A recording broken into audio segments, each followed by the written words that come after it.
Welcome back to ClearTask. Today I will show you how to fix the download option not showing in the Google Drive mobile app.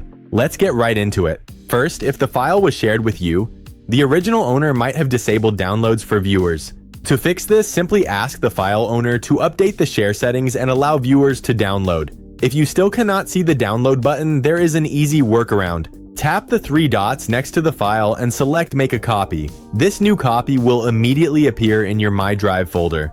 Since you are the owner of this new copied file, you can now download it directly to your device without any restrictions. If the issue continues, it might be a problem with the app's cache data. Go to your phone's home screen, press and hold the Google Drive app icon, and open App Info. Navigate to Storage and tap Clear Cache. While you are at it, check your App Store to ensure your Google Drive application is updated to the latest version. That is it. Your problem should now be fixed and the download option restored. If you found this quick tutorial helpful, please like the video and subscribe for more tech solutions.